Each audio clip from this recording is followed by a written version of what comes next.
ದಾಸವಾಳ ದ್ರಾವಣ ಸೂಚಕನಿ ಸೂಚನೆ ಶಕ್ತಿ ದ್ರಾವಣ ಚೆಕ್ ಮಾಡತ್ರಿ ಈ ತರ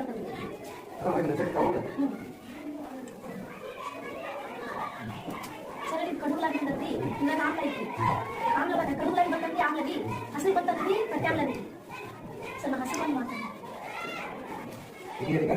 ಸರ್ ಈ ಹೀಕಾಯಿ ಕಸಾಗಿ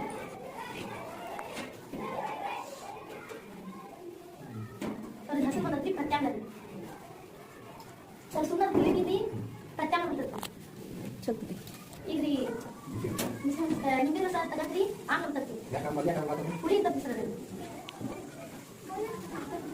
ಇದೊಂದು ಸೂಚಕ ಹಾಕಿ ಸರ್ ಅದು ಅರಿಶಿನ ಇದರಿಂದ ಒಂದು ಸೂಚಕ ಮಾಡ್ತಾರೆ ಸರ್ ಅದೇ ಅರ್ಶಿನಕ್ಕೆ ಏನಾದ್ರು ಸೇರಿಸಿದ್ರಿ ಕೆಂಪು ಬಂತಂದ್ರಿ ಪ್ರತ್ಯಾಮ್ಲ ರೀ ಅದು ಕೆಂಪು ಬರಿಲ್ಲ ಅಂದ್ರೆ ಆಮ್ಲ ಇರ್ಬೋದು ಕಲಿಸ್ತಾರೆ ಸರ್ ನಾ ಸೋಪಿ ಕುಡ್ತಾನೆ ಅಲ್ಲ ಸ್ವಲ್ಪ ಅರ್ಶಿನ ಹಾಕ್ತಂದ್ರಿ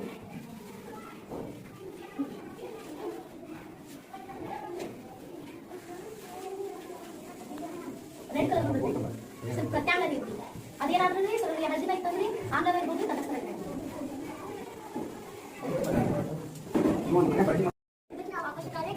ಪ್ರತಿಗಳು ತನ್ನದೇ ಆದ ನಿರ್ದಿಷ್ಟ ಮಾರ್ಗದಲ್ಲಿ ಚಲಿಸುವುದನ್ನು ಕಕ್ಷಾ ಮಾರ್ಗ ಎನ್ನುವುದು ಸೂರ್ಯನ ಸುತ್ತು ಸುತ್ತು ಭೂಮಾರ್ಗವನ್ನು ಭೂಮಿ ಎನ್ನುವುದು ಗ್ರಹಗಳಿಗೆ ಸ್ವಂತ ಬೆಳಕಿದ್ದಾವು ಬೆಳಕು ಮತ್ತು ಶಾಖಗಳಿಗೆ ಸೂರ್ಯನನ್ನು ಅವಲಂಬಿಸಿದೆ ಇದು ಸೂರ್ಯ ಬುಧ ಶುಕ್ರ ಭೂಮಿ ಮಂಗಳ ಗುರು ಶನಿ ಯುರೇನಸ್ ನೆಪ್ಚೂನ್ ಗುರು ಮತ್ತು ಮಂಗಳ ಗ್ರಹಗಳ ನಡುವೆ ಶುಕ್ರ ಗ್ರಹಗಳಿವೆ ನಾವು ಅನಿಸುವ ಗ್ರಹ ಭೂಮಿ ಸೂರ್ಯನಿಂದ 3ನೇ ಸ್ಥಾನದಲ್ಲಿದೆ ಭೂಮಿಗೆ ದೈನಂದಿನ ಚಂದ್ರ ಮತ್ತು ವಾರ್ಷಿಕ ಚಂದ್ರ ಎಂಬ 2 ಚಂದ್ರಗಳಿವೆ ನಕ್ಷತ್ರಗಳು ಪಂಚಮದಿಂದ ಭೂಮಿ ತನ್ನ ಕಕ್ಷಾ ಮಾರ್ಗದಲ್ಲಿ ಸೂರ್ಯನನ್ನು ಸುತ್ತುವುದೇ ವಾರ್ಷಿಕ ಚಂದ್ರ ಬುಧ ಸೂರ್ಯ ಹತ್ತಿರದಲ್ಲಿರುವ ಗ್ರಹ ಇದರಲ್ಲಿ ನೀರಿನ ಬಹಳ ಬಿಸಿಯಾದ ವಾತಾವರಣವನ್ನು ಹೊಂದಿದೆ ಶುಕ್ರ 2ನೇ ಸ್ಥಾನದಲ್ಲಿದೆ ಸೌರವ್ಯೂಹದಲ್ಲಿ ಅತ್ಯಂತ ಪ್ರಕಾಶಮಾನವಾದ ಗ್ರಹವಾಗಿದೆ ಇದನ್ನು ಬೆಳಗಿನ ಚುಕ್ಕಿ ಹಾಗೂ ಸಂಜೆಯ ಚುಕ್ಕೆ ಎಂದು ಕರೆಯುತ್ತಾರೆ ಮಂಗಳ 4ನೇ ಗ್ರಹ ಇದನ್ನು ಕೆಂಪು ಗ್ರಹ ಎಂದು ಕರೆಯುತ್ತಾರೆ ಇದರೆಲ್ಲ ಮಣ್ಣು ಕೆಂಪು ಕಬ್ಬಿಣ ಆಕ್ಸೈಡ್ನಿಂದ ಕೂಡಿದೆ ಗುರು 5ನೇ ಗ್ರಹವಾಗಿದೆ ಸೌರವ್ಯೂಹದ ಅತ್ಯಂತ ದೊಡ್ಡ ಗ್ರಹವಾಗಿದೆ ಧೂಳು ಮತ್ತು ಹಿಮದ ಕಣಗಳಿಂದ ಕೂಡಿದೆ ಶನಿ 6ನೇ ಗ್ರಹ ಇದು ಬಹಳ ಸುಂದರ ಗ್ರಹವಾಗಿದೆ ಈ ಗ್ರಹವು ಸಂಸಾರಗಳನ್ನು ಹೊಂದಿದೆ ಯುರೇನಸ್ 7ನೇ ಗ್ರಹವಾಗಿದೆ ಇದು ಅನಿಲಗಳಿಂದ ತುಂಬಿದ ಗ್ರಹವಾಗಿದೆ ಇಡೀ ಗ್ರಹವು ನೀಲಿ ಮತ್ತು ಹಸಿರು ಬಣ್ಣದ ಗಟ್ಟಿಯಾದ ಮೋಡಗಳಿಂದ ಆವರಿಸಿದೆ ಉಂಗುರವನ್ನು ಹೊಂದಿದೆ ನ್ಯಾಪ್ಚೂನ್ 8ನೇ ಗ್ರಹವಾಗಿದೆ ಸೂರ್ಯನಿಂದ ಅತಿ ದೂರ ಗ್ರಹ ಇದು ಹೊಳೆಯುವ ನೀಲಿ ಬಣ್ಣವಾದ ಸೂರ್ಯನಿಂದ ಅತ್ಯಂತ ದೂರ ಗ್ರಹ ಇದರ ಅತಿ ಶೀತಳ ಗ್ರಹವಾಗಿದೆ ಥ್ಯಾಂಕ್ ಯು ನಾವು ಇಂದು ಜಲಚಕ್ರದ ಬಗ್ಗೆ ಹೇಳುತ್ತೇವೆ ಸಾಗರದ ನೀರು ಭೂಮಿ ಮೇಲೆ ನೀರು ಸೂರ್ಯನ ಕಿರಣಗಳಿಂದ ನೀರು ಆವಿಯಾಗುತ್ತದೆ ಹೀಗೆ ನೀರು ದ್ರವದಿಂದ ಅನಿಲ ರೂಪಕ್ಕೆ ಬರುವುದನ್ನು ಆವಿಕರಣ ಎನ್ನುವರು ಸಸ್ಯಗಳಲ್ಲಿ ಹೆಚ್ಚಾದ ನೀರನ್ನು ಹೊರಗಾಕುವುದನ್ನು ಬಾಷ್ಪೀಭವನ ಎನ್ನುವರು ಹೀಗೆ ಆವಿಕರಣ ಮತ್ತು ಬಾಷ್ಪೀಭವನದ ಮೂಲಕ ನೀರಾವಿ ಕಪ್ಪಾಗಿ ಸಣ್ಣ ಸಣ್ಣ ನೀರಾಗುವುದನ್ನು ಸಾಂದ್ರೀಕರಣ ಎನ್ನುವರು ನೀರಿನ ಕಿರು ಹನಿಗಳೇ ಗಾಳಿಯಲ್ಲಿ ತೇಲುತ್ತಾ ಮೋಡಗಳಂತೆ ಕಾಣುತ್ತವೆ ನಂತರ ಕಿರು ಹನಿಗಳು ದೊಡ್ಡ ಗಾತ್ರದಲ್ಲಿ ಕಾಣಿಸುತ್ತವೆ ಕೆಲವು ಹನಿಗಳು ತುಂಬಾ ಭಾರವಾಗಿ ಕೆಳಗೆ ಬೀಳುವುದನ್ನು ಮಳೆ ಎನ್ನುತ್ತಾರೆ ಕೆಲವೊಮ್ಮೆ ಮಳೆ ಹನಿಗಳು ಹಿಮವಾಗಿ ಬರುವುದು ನೀರು ಆವಿಕರಣ ಹಾಗೂ ಬಾಷ್ಪೀಭವನದ ಮೂಲಕ ನೀರಾವಿಯಾಗಿ ಗಾಳಿಯಲ್ಲಿ ಸೇರಿ ನಂತರ ಮಳೆ ಆನಿಕಲ್ಲು ಹಾಗೂ ಹಿಮವಾಗಿ ಭೂಮಿಗೆ ಬೀಳುತ್ತದೆ ಸಾಗರ ಮತ್ತು ಭೂಮಿ ಮೇಲಿನಿಂದ ನೀರು ಆವಿಯಾಗಿ ಗಾಳಿಯನ್ನು ಸೇರಿ ಮಳೆ ಆನಿಕಲ್ಲು ಅಥವಾ ಹಿಮವಾಗಿ ಹಿಂತಿರುಗಿ ಅಂತಿಮವಾಗಿ ಸಾಗರವನ್ನು ಸೇರುತ್ತದೆ ನೀರಿನ ಈ ರೀತಿಯ ಪರಿಚಲನೆಯನ್ನು ಜಲಚಕ್ರ ಎನ್ನುವುದು ಥ್ಯಾಂಕ್ ಯು ಎವ್ರಿವನ್ ಹೆಸರು ಚಂದ್ರಯಾನ 3 ಸಂಸ್ಥೆ ISRO Indian space research organisation ಭೂಮಿಯಿಂದ ಚಂದ್ರನಿಗೆ ಇರುವ ದೂರ 3,80,000 ಕಿಲೋಮೀಟರ್ ಚಂದ್ರಯಾನ 3 ಯಾವಾಗ ಲಾಂಚ್ ಮಾಡಲಾಯಿತು ಜುಲೈ 14, 2023ರಂದು ಚಂದ್ರಯಾನ 3ಅನ್ನು ಲಾಂಚ್ ಮಾಡಲಾಯಿತು ಮಾನವನಲ್ಲಿ ರಕ್ತವು ಶುದ್ಧೀಕರಿಸುವಾಗ ಮೂತ್ರಪಿಂಡಗಳು ಈ ರಕ್ತವು ಮೂತ್ರಪಿಂಡಗಳಿಗೆ ಬರುತ್ತದೆ ಈ ಮೂತ್ರಪಿಂಡಗಳಲ್ಲಿ ನೆಫ್ರಾನ್ ಎಂಬ ಕೋಶಗಳಿವೆ ಈ ನೆಫ್ರಾನ್ ಕೋಶಗಳಲ್ಲಿ ರಕ್ತವು ಸೋಸಲ್ಪಟ್ಟ ಮೂತ್ರವು ಉತ್ಪತ್ತಿಯಾಗುತ್ತದೆ ಈ ಮೂತ್ರವು ಮೂತ್ರನಾಳಗಳಿಗೆ ಬರುತ್ತದೆ ಮೂತ್ರನಾಳಗಳಿಂದ ಮೂತ್ರಕೋಶಕ್ಕೆ ಬರುತ್ತದೆ ಮೂತ್ರಕೋಶದಿಂದ ಯುರಿತ್ರಾದಿಂದ ಮೂತ್ರನಾಳದಿಂದ ಹೊರಹಾಕುತ್ತದೆ ಹಾಗೂ ಮಾನವನ ದೇಹದಲ್ಲಿರುವ ಬೇಡವಾದ ವಸ್ತುವನ್ನು ಹೊರಹಾಕುವುದರಿಗೆ ವಿಸರ್ಜನೆ ಎನ್ನುವರು ನಂತರ ಶುದ್ಧ ರಕ್ತವು ರಿನಲ್ ಅಪಧಮನಿಗಳ ಮೂಲಕ ಅಭಿಧಮನಿಗಳ ಮೂಲಕ ದೇಹದ ಎಲ್ಲಾ ಭಾಗಗಳಿಗೆ ತಲುಪಿಸುತ್ತದೆ ಒಂದು ಗಾಳಿ ಇದ್ದ ಬಲೂನ್ ಇನ್ನೊಂದು ಗಾಳಿ ಇಲ್ಲದ ಬಲೂನ್ಗಳನ್ನು ಬನ್ನಿ ನೋಡಿ ಇಲ್ಲ ಗಾಳಿ ಇದ್ದ ಬಲೂನ್ ಬಾರಿಸಿದೆ ಇದರಲ್ಲಿ ಇದನ್ನು ನಮಗೆ ಏನು ಗೊತ್ತಾಗ್ತದೆ ಅಂದರೆ ಈ ಗಾಳಿಯಲ್ಲಿ ತೂಕ ಇದೆ ಅದರಲ್ಲಿ ನಾನು ಒಂದು ಕಾಸು ಕೊಡ್ತೀನಿ ನೀರೊಳಗೆ ಒಂದು ಕಾಯಿನ್ ಇದೆ ಸರ್ ಕೈ ವಿಷಯ ಬಿಡಿದ್ರೆ ನೀರು ಚೆಲ್ಬೇಡ್ತೀವಿ ಅಲ್ಲಿ ಇದ್ದಾನೆ ಅಶೆ ಆಗ್ಬೇಡ್ರಿ ನೀರು ಚೆಲ್ಬೇಡ್ತೀವಿ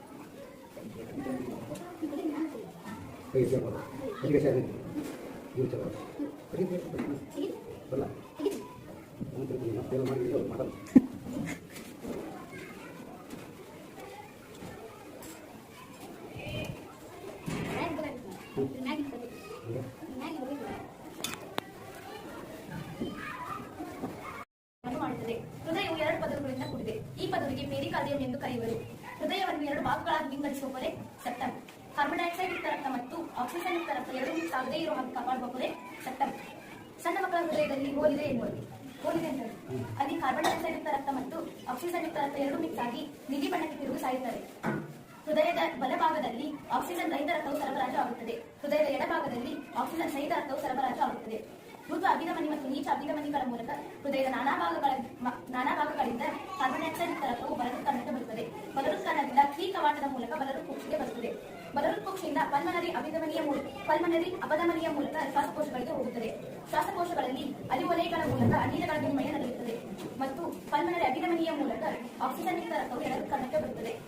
ಎಡಹೃತ್ಕರ್ಣದಿಂದ ದ್ವಿಕವಾಟದ ಮೂಲಕ ಎಡಹೃತ್ಕುಕ್ಷಿಗೆ ಬರುತ್ತದೆ. ಎಡಹೃತ್ಕುಕ್ಷಿಯಿಂದ ಮಹಾ ಅಪಧಮನಿಗಳ ಮೂಲಕ ದೇಹದ ಎಲ್ಲಾ ಭಾಗಗಳಿಗೆ ಆಕ್ಸಿಜನ್ ಯುಕ್ತ ರಕ್ತವು ಸರಬರಾಜು ಆಗುತ್ತದೆ.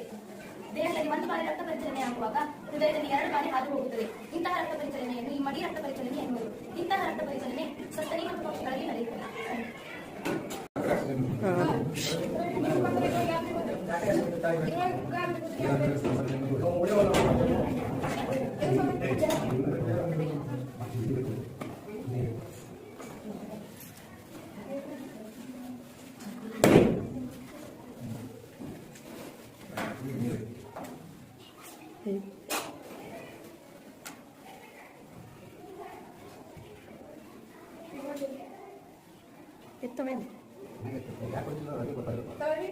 ಈ ಉಷ್ಣರಿ ನೀರಿಗೆ ವರ್ಗಾವಣೆ ಹಾಕಿ ಹತ್ತಿರ ಬಂದು ಬಿಡಿದ್ವಿ.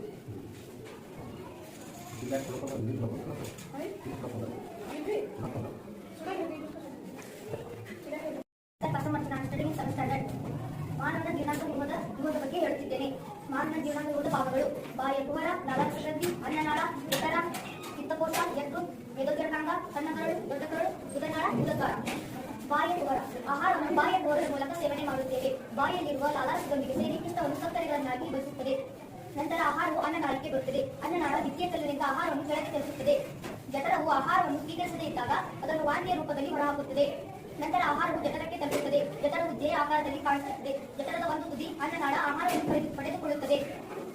ಜಠರದ ಒಳಪದರವು ಹೈಡ್ರೋಕ್ಲೋರಿಕ್ ಆಮ್ಲ ಮತ್ತು ಜೀರ್ಣರಸಗಳನ್ನು ಸ್ರವಿಸುತ್ತದೆ ಹಾಗೂ ಆಹಾರದ ದೇಹದೊಳಗಿರುವ ಹಲವು ಬ್ಯಾಕ್ಟೀರಿಯಾಗಳನ್ನು HCl ಆಮ್ಲ ಕೊಲ್ಲುತ್ತದೆ. HCl ಎಂದರೆ ಹೈಡ್ರೋಕ್ಲೋರಿಕ್ ಆಮ್ಲವನ್ನು ಅದು ಕೊಳ್ಳುತ್ತದೆ. ಈ ಜೀರ್ಣರಸಗಳನ್ನು ಪ್ರೋಟೀನ್ ಸರಳ ವಸ್ತುಗಳಾಗಿ ವಿಭಜನೆಗೊಳ್ಳುತ್ತದೆ. ಜಠರದ ಮೇಲೆ ಕೆಂಪು ಮಿಶ್ರಿತ ಕಂದು ಬಣ್ಣ ಗ್ರಂಥಿ ಇದೆ. ನಮ್ಮ ದೇಹದ ಅತ್ಯಂತ ದೊಡ್ಡ ಗ್ರಂಥಿ ಯಕೃತ್. ಈ ಯಕೃತ್ ಪಿತ್ತರಸವನ್ನು ಸ್ರವಿಸುತ್ತದೆ. ಪಿತ್ತರಸವು ಕೊಬ್ಬಿನ ಜೀರ್ಣಕ್ರಿಯೆ ಪಾತ್ರ ವಹಿಸುತ್ತದೆ. ಜಠರದ ಕೆಳಗೆ ಇರುವ ಗ್ರಂಥಿ ಮೇದೋಜೀರಕಾಂಗ ಗ್ರಂಥಿ. ಈ ಗ್ರಂಥಿ ಕಾರ್ಬೋಹೈಡ್ರೇಟ್, ಕೊಬ್ಬು ಮತ್ತು ಪ್ರೋಟೀನ್ಗಳನ್ನು ಸರಳ ರೂಪಕ್ಕೆ ಪರಿವರ್ತನೆಗೊಳ್ಳುತ್ತದೆ. ಕಾರ್ಬೋಹೈಡ್ರೇಟ್ ಗ್ಲೂಕೋಸ್ ಆಗಿ ಪರಿವರ್ತನೆಗೊಳ್ಳುತ್ತದೆ. ಪ್ರೋಟೀನ್ ಅಮೈನೋ ಆಸಿಡ್ ಆಗಿ ಪರಿವರ್ತನೆಗೊಳ್ಳುತ್ತದೆ. ಕೊಬ್ಬು ಗ್ಲಿಸರಾಲ್ ಆಗಿ ಪರಿವರ್ತನೆಗೊಳ್ಳುತ್ತದೆ. ನಂತರ ಆಹಾರವು ಸಣ್ಣ ಕರಳಿಗೆ ಬರುತ್ತದೆ. ಸಣ್ಣ ಕರಳಲ್ಲಿ ಬೆರಳಿನ ಆಕಾರದ ವಿಲಯಗಳು ಇರುತ್ತವೆ. ಜೀರ್ಣಗೊಂಡ ಆಹಾರವನ್ನು ಮೇಲ್ಮೈ ಹೀರಿಕೊಂಡು ಹೀರಲ್ಪಟ್ಟ ಆಹಾರ ಪದಾರ್ಥಗಳನ್ನು ರಕ್ತನಾಳಗಳ ಮೂಲಕ ದೇಹದ ಎಲ್ಲಾ ಭಾಗಗಳಿಗೆ ಸಾಗಿಸುತ್ತದೆ. ಜೀವಕೋಶಗಳಲ್ಲಿ ಆಕ್ಸಿಜನ್ ಸಹಾಯದೊಂದಿಗೆ ಗ್ಲೂಕೋಸ್, ಕಾರ್ಬನ್ ಡೈಆಕ್ಸೈಡ್ ನೀರಾಗಿ ವಿಭಜನೆಗೊಳ್ಳುತ್ತದೆ ಹಾಗೂ ಶಕ್ತಿಯನ್ನು ಬಿಡುಗಡೆ ಮಾಡುತ್ತದೆ. ನೀರದೆ ಉಳಿದ ಮತ್ತು ಜೀರ್ಣಗೊಳ್ಳದ ಆಹಾರವನ್ನು ದೊಡ್ಡ ಕರಳು ಪ್ರವೇಶಿಸುತ್ತದೆ. ಬೇಡವಾದ ವಸ್ತುಗಳನ್ನು ಹೊರಹಾಕುವುದನ್ನು ವಿಸರ್ಜನೆ ಎನ್ನುವರು. ದೊಡ್ಡ ಕರಳು ನಮ್ಮ ದೇಹದಿಂದ ಬೇಡವಾದ ವಸ್ತುಗಳನ್ನು ಉದದ್ವಾರದ ಮೂಲಕ ಹೊರಹಾಕುತ್ತದೆ. Thank you. ನಾನೀಗ ಸಂಸ್ಕೃತ ಭಾಗಗಳ ಬಗ್ಗೆ ಹೇಳುತ್ತೇನೆ. ಬೇರು, ಕಾಂಡ, ಎಲೆ, ಕಾಯಿ, ಹೂವು. ಬೇರು ನೀರು ಮತ್ತು ಖನಿಜಾಂಶಗಳನ್ನು ಹೀರಿಕೊಳ್ಳುತ್ತದೆ. ಎಲೆ ಆಹಾರವನ್ನು ತಯಾರಿಸುತ್ತದೆ. ಕಾಂಡ ಸಸ್ಯಗಳಿಗೆ ಆಧಾರ ನೀಡುತ್ತದೆ. ಹಣ್ಣು ಜನರನ್ನು ರಕ್ಷಿಸುತ್ತದೆ. ಹೂವು ಸಂತಾನೋತ್ಪತ್ತಿಗೆ ಸಹಾಯ ಮಾಡುತ್ತದೆ. ಈ 3 ಐಟಮ್ಗಳು ಯಾರು ಅಂತೀವಿ ಅದೇ ಇದು ಆಲೂಗಡ್ಡೆ ಇದ್ರಿ, ಇದೇ ಮೊಟ್ಟೆ ಇದ್ರಿ, ಹೂವು ಒಳಗಿನ ಹಾಲು ಯಾವ ಅಂತೀವಿ ಅದ್ರೊಳಗೆ ಪ್ರೋಟೀನ್ ಟೆಸ್ಟ್ ಮಾಡ್ಕೊಂಡು ನೀವು ಮನೆ ಕೆಲಸ ಹೇಳಿ ಸ್ವಲ್ಪ ಆಲೂಗಡ್ಡೆ ಹಾಕ್ತೀರಿ, ನೀರು ಹಾಕ್ತೀರಿ, 2 ನೀರು ಹಾಕಿ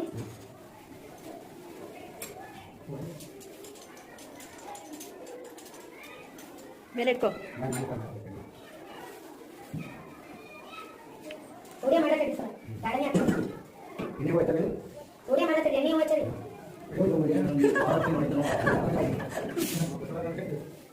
ಅದು ಕಾಪಾಸಿ ಬಿಟ್ರಿ.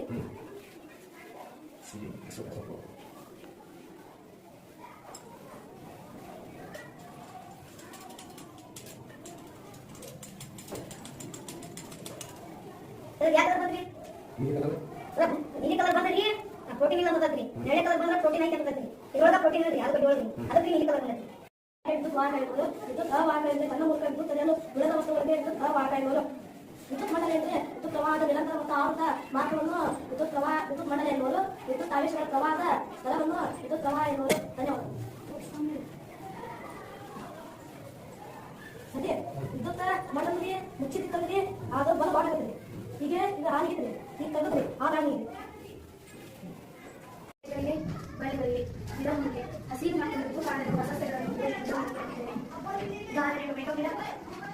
ಕೊತ್ತಂಬರಿ ಸೊಪ್ಪು, ತುಳಸಿ ಗಿಡ.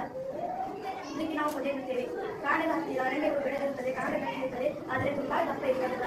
ಈ ಸಸ್ಯಕ್ಕೆ ನಾವು ಪೊದೆ ಎನ್ನುತ್ತೇವೆ. ಉದಾಹರಣೆ ನಿಂಬೆ ಗಿಡ, ಗುಲಾಬಿ ಗಿಡ, ಬದನೆ ಗಿಡ. ಇದಕ್ಕೆ ನಾವು ಬಳ್ಳಿ ಎನ್ನುತ್ತೇವೆ. ದುರ್ಬಲ ಕಾಡಿನ ನೇರವಾಗಿ ನಿಲ್ಲಲಾಗದ ಮತ್ತು ನೆಲದ ಮೇಲೆ ಹರಡುವ ಸಸ್ಯಗಳನ್ನು ಬಳ್ಳಿ ಎನ್ನುತ್ತೇವೆ. ಉದಾಹರಣೆ ಅಮೃತ ಬಳ್ಳಿ, ಕುಂಬಳಕಾಯಿ ಬಳ್ಳಿ, ಚಲನೆಯ ವಿಧಗಳ ಬಗ್ಗೆ ಹೇಳುತ್ತೇನೆ. ಚಲನೆ ಎಂದರೆ ಸಮಯದೊಂದಿಗೆ ವಸ್ತುವಿನ ಸ್ಥಾನದಲ್ಲಾಗುವ ಬದಲಾವಣೆಯನ್ನು ಚಲನೆ ಎನ್ನುವರು. ಚಲನೆಯ ವಿಧಗಳಿವೆ: ಸರಳ ರೇಖೆಯ ಚಲನೆ ಮತ್ತು ವೃತ್ತಿಯ ಚಲನೆ ಮತ್ತು ಆಂದೋಲನ ಚಲನೆ. ಸರಳ ರೇಖೆಯ ಚಲನೆ ಎಂದರೆ ವಸ್ತುವಿನ ಸರಳ ರೇಖೆಯನ್ನು ಚಲಿಸುವುದಕ್ಕೆ ಸರಳ ರೇಖೆಯ ಚಲನೆ ಎನ್ನುವುದು. ಉದಾಹರಣೆ ಸೈನಿಕರ ಪಥ ಚಲನೆ ಮತ್ತು ನೇರವಾದ ರಸ್ತೆಯ ಮೇಲೆ ವಾಹನಗಳ ಚಲನೆ. ಎರಡನೇ ವಿಧ ವೃತ್ತಿಯ ಚಲನೆ ಎಂದರೆ ನಿಗದಿತ ಬಿಂದುವಿನಿಂದ ಸಮಾನವಾದ ದೂರದಲ್ಲಿ ಚಲಿಸುವುದಕ್ಕೆ ವೃತ್ತಿಯ ಚಲನೆ ಎನ್ನುವುದು. ಉದಾಹರಣೆ ಗಡಿಯಾರದ ಮುಳ್ಳುಗಳ ಚಲನೆ ಮತ್ತು ಫ್ಯಾನ್ ಚಲನೆ, ವಾಹನಗಳ ಗಾಳಿಯ ಚಲನೆ. ಮೂರನೇ ವಿಧ ವೃತ್ತಿಯ ಚಲನೆ ಆಂದೋಲನ ಚಲನೆ. ಸ್ವಲ್ಪ ಸಮಯದ ನಂತರ ಪುನರಾವರ್ತಿಸುವ ಚಲನೆಗೆ ಆಂದೋಲನ ಚಲನೆ ಎನ್ನುತ್ತಾರೆ. ಉದಾಹರಣೆ ತೊಟ್ಟಿಲು ಮತ್ತು ಜೋಕಾಲಿ. ಧನ್ಯವಾದಗಳು. ಕಲ್ಲುಗಳು ಮತ್ತು ಬೂದಿ ಅಥವಾ ಇತರ ಅನಿಲಗಳನ್ನು ಹೊರ ಚುಚ್ಚುವುದನ್ನು ಜ್ವಾಲಾಮುಖಿ ಎನ್ನುವರು. ಈ ತರ ಭೂಮಿ ಮೇಲೆ ಒಳಗರ್ಭದಿಂದಲೇ ಅನಿಲಗಳು, ಕಲ್ಲುಗಳು ಮತ್ತು ಬೂದಿಗಳು ಈ ತರ ಹೊರ ಸಿಗುತ್ತದೆ. ಈ ಗುಡ್ಡ ಬೆಟ್ಟಗಳು ಆಗ್ತದೆ. ಧನ್ಯವಾದ. ಗಾತ್ರದಲ್ಲಿರುವ ದ್ರವ್ಯರಾಶಿಯ ಅಳತೆ, ವಿಜ್ಞಾನ,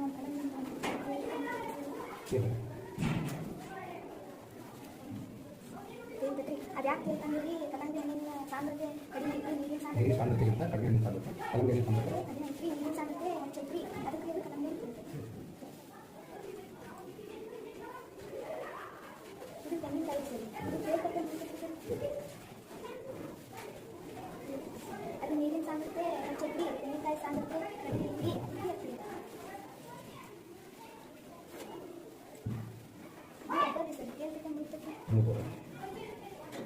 ಸರಿ, ಡಬ್ಬಲಿನ ಸಾಂದ್ರತೆ ಹೆಚ್ಚೈತ್ರಿ, ನೀರಿನ ಸಾಂದ್ರತೆ ಕಡಿಮೆ ಐತಿ ಅಂತ.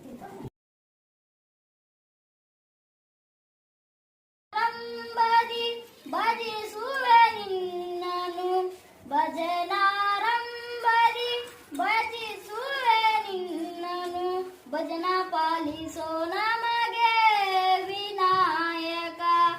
ಹೂವಲ್ಲಿಜೆನೋ ಗುಡಿ ಕಟ್ಟದೇನೋ, ನೀರಲ್ಲಿ ಮೀನು ಅಡಿ ಮುಟ್ಟದೇನೋ,